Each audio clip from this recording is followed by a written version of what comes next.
442 SAE corrected. 442. Fifth gear, no trickery, no nonsense, as delivered from Ford.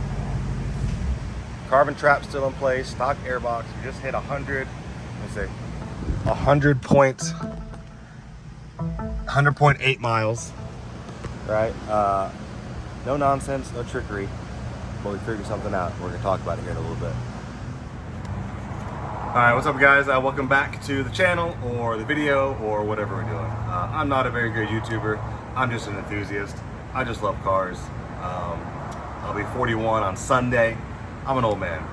So we're gonna try this YouTube thing and see how it works out. But I'm fired up today because we have our 2024 Darkhorse Mustang GT, which currently has a key on the dyno. And while they're rated at 500 horsepower, rumor on the street is they're duds, they don't perform, they don't make any power, it's an overpriced GT, long live the S550, etc. I've been around long enough to know that anytime a new Mustang comes out, it's always the same story, it's always the same song and dance. We love all Mustangs here, new, old, EcoBoost, V6, doesn't matter, we like Mustangs. We especially like high performance Mustangs. And so picked up this Darkhorse a couple days ago to get our feet wet, you know, put our hat in the ring and see what we can do with it, kind of showcase our skills and talent and expertise and knowledge. And we already figured some stuff out. So today, I wasn't planning on dynoing it, but had some open availability in the shop, and I was like, yeah, you know, we'll do. You know, the car had 93 miles on it. Earlier today, now it's got 100 and change. But why am I so excited? Let's take a look. We got 5 dyno runs on the screen. First one I made 422, 430, 429, 423, 429. Important things to note. This is a handling pack car, so it's got the Trofeo tires on there. It's also a manual trans car, and it is also 100% factory stock as delivered from my dealership to me a few days ago. What does that mean? Stock air filters, stock carbon traps, nothing has been changed. As they gave it to me is as you see it here as far as performance. The only thing I've done so far is bolt the gurney flap on the wing. That's it, that's all I've done. It actually came with a full tank of fuel. I assumed initially it had 87 octane in the tank. Because the numbers are kind of inconsistent, wasn't really making, you know, clean pulls back to back. So what do we do? What can we do? The PCM is locked. What are my options? Well, pull out our handy dandy Ford data logger. So, you know, we're a Ford shop here. I pay access annually for Ford's diagnostic system, which is IDS, or in the case of new cars, is FDRS. Couldn't say what it stands for, but that's what we got. So I was like, yeah, let's take a look. You know, I'm not really sure if it's got 87 octane. It's got a full tank of fuel. I do know the GM of the dealership I bought it from very well. Shout out Elder Ford. Dan and I go back a long time, and we're good buddies. And so it had a full tank of fuel when I showed up. No idea what to put in it.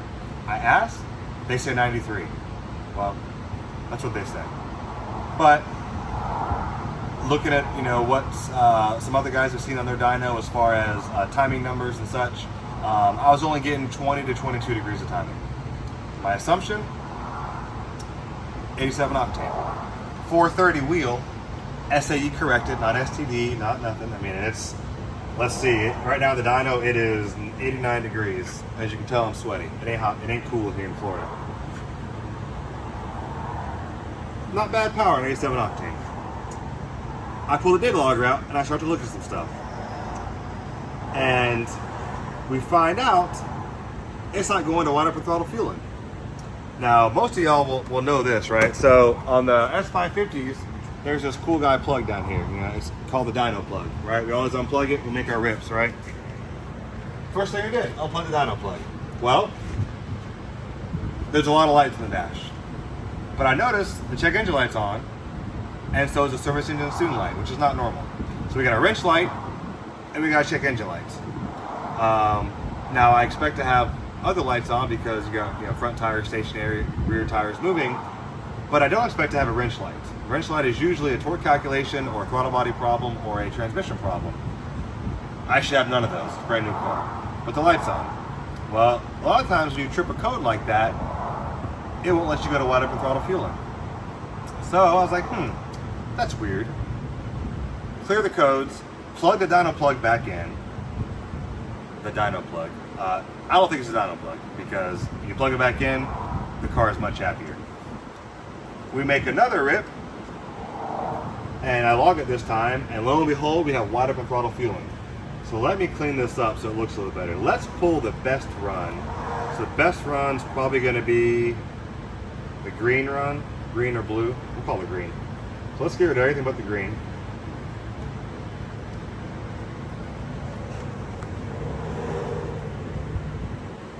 Alright. Now if you'll notice, that's an ugly curve. Right? When you see all these little dips and swings and valleys and all this crap, that's not a good thing. That's generally the knock sensors kind of going bananas. It can't pull clean, it can't have steady timing, and so the power is very inconsistent. And that's with smoothing 5. You know, if it was smoothing 0, it'd be even worse. But that's smoothing 5. So that's the best we got on what I thought was 87 octane. Well, it ain't 87 octane, it's 93 octane. And I know that because once it actually had fuel in it, it picked up a buttload of power. 442 back-to-back pulls, 384 or 388 foot-pounds of torque.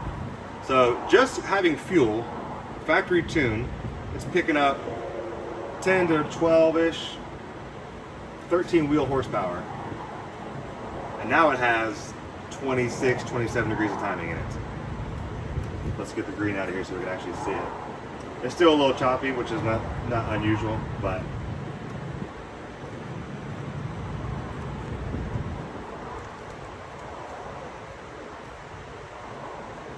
much cleaner. The dip in the middle is gone, where peak torque would have been. That's gone, that's cleaned up. And all we did was plug the dyno plug back in, clear the codes, and let it rip. So 442 wheel horsepower, 100 miles on the clock, 2024 Darkhorse Mustang, manual trans, handling pack car. They ain't duds. They ain't duds. You figure if it's supposed to make 500 wheel horsepower, right? A 10% drivetrain loss, which would be a godsend in a manual trans car, would be a 50% loss, right? Or excuse me, a 50 horsepower loss. So we would expect to see 450 wheel horsepower somewhere in there. A, they don't lose 10%. Of course, and action. All right, so 500 crank horsepower is what they rate them at. People are complaining that they're making 380, 390, 400. Well, if you take a 10% loss on a 500 wheel or 500 crank horsepower car, we'd expect to see 450 wheel somewhere in there. For one, you're not going to get 10% loss to the drivetrain. It's not going to happen. Probably closer to 12, 12 to 15. 15% would be about 430 wheel. And it's hot and humid here in Florida. And on my dyno, it's making 442 SAE corrected. That's a pretty stout number. I'm very pleased with that. I had a feeling they weren't as bad as people think they are because if you drive this car, it feels good. It feels torquey. It feels like it's got some power. It feels like it's wanting to do something despite the fact that it weighs almost 4,000 pounds. So my assumption is people are assuming that that's a dyno plug, right? They're unplugging it. They're not data logging like I am, right? They don't have access to IDS or FDRS, right?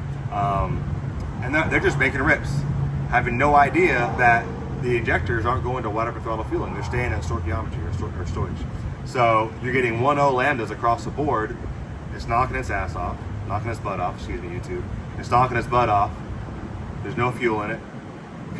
Without fuel, you make no power. The timing is all out of it. Fix that, all of a sudden, we got a hot rod, boys. Stay tuned.